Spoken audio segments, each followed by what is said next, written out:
ka na ikay mawiwili. So mga par, dahil nga naabsuelto na si Gervonta Tank Davis sa senaryo na babawian ito ng draw sa resulta ng laban nito kontra kay Lamont Roach at papalitan ng loss ang kanyang kartada dahil pinanigan po siya ng New York Boxing Commission at binaliwala ang knockdown score ni Roach na siya sana ang nagdala sa kanya sa panalo sa laban. At dahil nga dito mga idol, marami ang mga American boxing fans ang nagsabi na baka tumanggi na daw na magpag-rematch si Davis kay Roach. Wala daw kasi ugali si Tank Davis mga idol na lumaban sa fighter na alam nito delikado ang kanyang aabutin sa laban. Kukuha na lang daw ito ng ibang laban mga idol kung saan daw angat ang talent ni Tank Davis sa kalaban. Marami na daw kasi alam si Lamont Roach sa bakbakan kay Tank Davis at alam niya na kung paano ito talunin. Kaya para maiwasan daw mga idol ang peligro na dala ni Roach kay Tank Davis, hindi niya na daw ito pagbibigyan ng rematch. At malamang mga idol, ito na rin sigurong iniisip ng PBC na wag na itapat si Tank Davis kay Roach. Baka mawalan pa sila ng superstar kapag nasilat ito sa laban. Sa katunayan nga nito mga idol, 3 araw bago matapos ang controversial na laban ni Tank Davis kay Lamont Roach, nakikipag-usap ng agent ni Tank Davis sa kampo ng IBF champion na si Vasily Lomachenko para sa kanyang next na laban.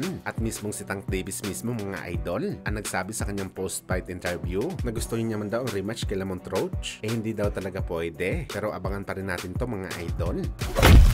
Samantala speaking kay Tank Davis mga boss, nag-react naman po si Timothy Bradley sa kanyang controversial na laban kay Roach. Ano yan ng boxing legend mga idol? Mali daw talaga ang sinasabi ng iba na isang overrated na fighter si Tank Davis. Para kay Bradley magaling daw talaga si Tank Davis. Ang dahilan daw bakit nahirapan ito kay Roach dahil sa estilo ng kanyang challenger. Kontra talaga ito kay Tank Davis. Ganun lang daw talaga yun mga idol. Style make fights daw kasi ang laban. Lahat daw na magagaling na boxer, merong kontrapilo talaga ang estilo mo sa kalaban. Pero malalaman daw mga idol kung sino talagang mas angat sa galawan ni Roach at Davis kapag nangyari ang rematch nila. Minsan daw kasi mga idol, akala mo na pahirapan mong isang magaling na boxer sa bakbakan, pero hindi pala. Baka hindi lang daw sa kanya ang gabi ng laban nyo. Nangyari na daw kasi ito kay Timothy Bradley mga idol. Akala nito siya na ang kryptonite ni Manny Pacquiao dahil pinahirapan niya ito sa unang laban nila. Pero nang dumaan daw ang rematch at trilogy fight nila ni Pacman, unti-unti daw na-realize ni Bradley mga idol na ibang level daw talaga si Pacman sa kanya. Naging malas lang daw talaga si Pacman sa unang laban nila, kaya niya ito natalo. Kung saan ito daw mga idol ang patunayan ni Tank Davis. Ipakita niya sa lahat na ibang level din siya kay Lamont Roach sa bakbakan.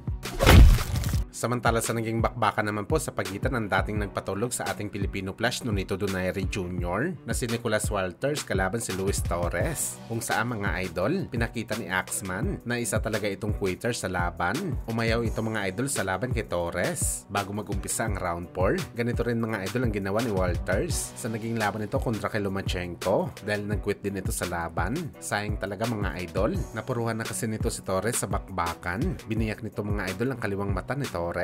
Delikadong cut sana, posibleng mahinto sana ang laban, pero sumuko pa itong si Axman. Nakaramdam siguro itong mga idol ng pagod, kaya sayang talaga mga idol, posible pa sana ito manalo.